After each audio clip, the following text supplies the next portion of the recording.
Look at this glorious gray weather. Pouring rain. No signs of it stopping. It's been raining all morning. Stuck in the house. I think the perfect project for a day like today.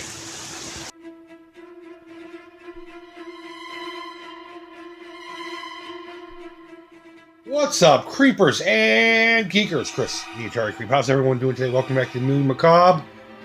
You know, it's a dreary, rainy day, and I came across this yesterday online. Now, to be honest with you, I've been to the website before, and I'll put the link down below.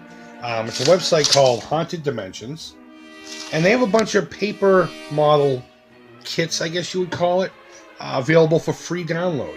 And, you know, come to think of it, a while ago I downloaded the Halloween Michael Myers house. I think they call it Haddonfield 78. And that's been in my computer, God, forever. I just haven't done it yet.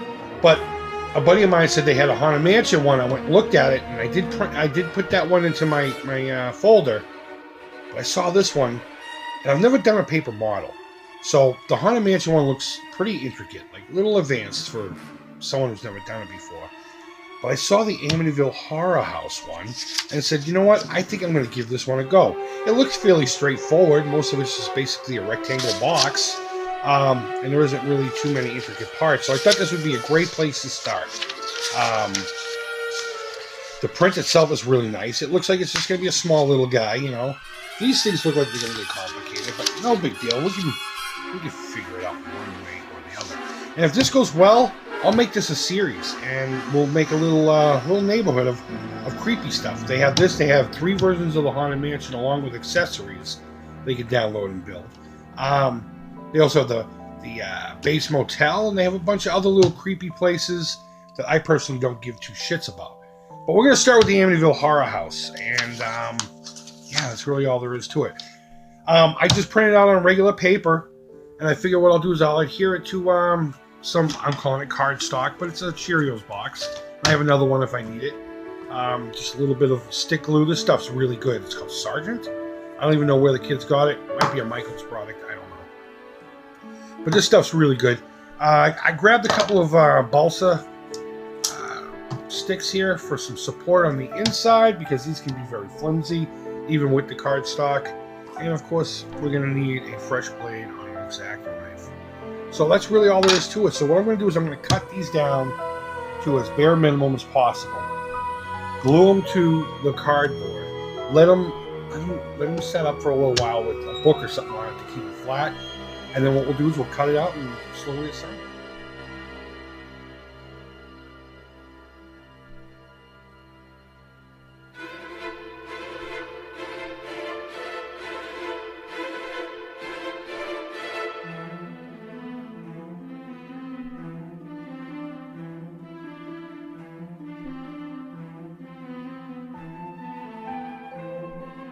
Alright, so we got everything cut out and laid out. I am going to need one more piece of cardboard, and that's no big deal. But I get everything cut as tight as I can. I got them laid out here, so now it's just a matter of hitting it with the glue stick. Making sure I cover everything on the back of this. Press it down here, and what I'm going to do is I'm going to probably fold it over. And then put a book on top of it. Probably my Art of Atari book, because it's big and heavy. Along with my Crystal Lake Memories coffee table book as well. Also a big, heavy, but good read. And let them just set up for a couple hours and make sure they get nice and stuck to the cardboard. And then it's just a matter of cutting it out with the X-Acto blade and a ruler around every edge, very carefully. And then following these instructions. Folding and gluing. Now, I'm probably not going to use this glue for actually putting the pieces together. I'm going to probably use actual school glue. So, but we'll get to that when we get to it. Everything glued to the cardboard. Like I said, I had to use a spare piece of cardboard for some of the pieces. And here's part of the roof. Could be my channel without having a little bit of fucking Mario in there or something, right? So now I'm just going to close this up. Put a couple of books on there. Bam. Now we wait. Alright, I let them sit overnight just to make sure that they were going to stay stuck. That looks like the glue did its job. Nothing's loose.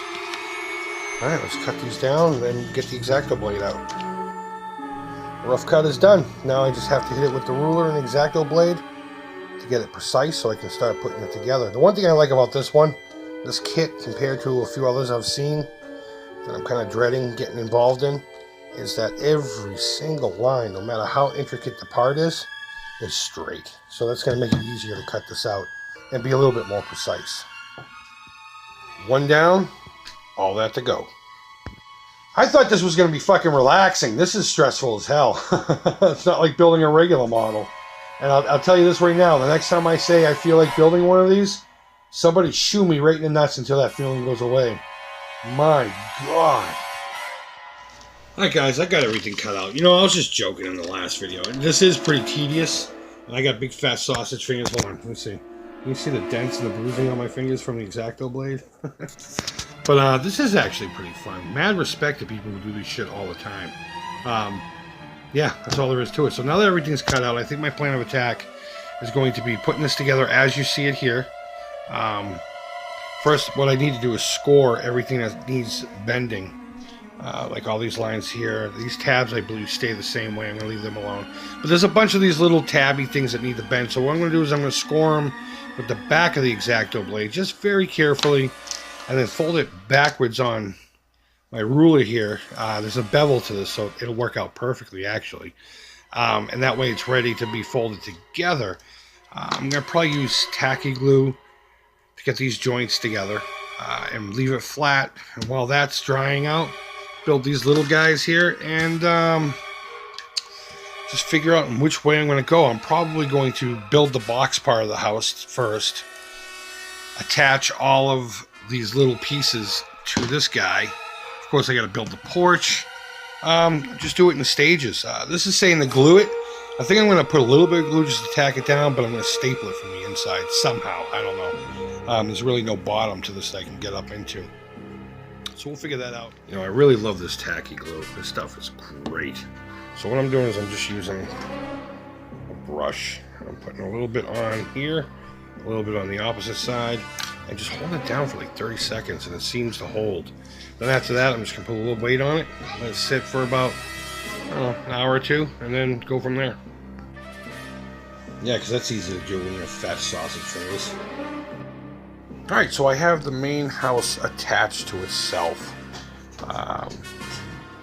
I did reinforce it with some tape here, just in case. The tacky glue is generally pretty good. I weighed it down with a book. That book right there. And I got that together. And while that was doing its thing, I put together the roof. Now, some of the windows came out a little wonky, but it's good enough for government work. Man, these things are a lot tougher than I thought they would be. So now what I'm going to do is I'm probably going to put the house somewhat together and then figure out the porch. And then from there, of course, we'll do the chimney and all that. I won't secure the bottom just yet until we have everything together. Because like I said, I might want to try to put some staples into this in here. Alright, so the house itself is a solid structure now. That went together a lot better than I thought it was going to. However, this porch is what I like to call fucky. This was a pain in the ass, but I got it to work. There's a few flaws in here and there where I glued myself to it, but it's good enough for government work for now. So let me put this over here like that. Let's get an idea. It's starting to actually look like something. So now I'm going to fight with the roof, and then I still have to build the chimney, but almost there. Almost there.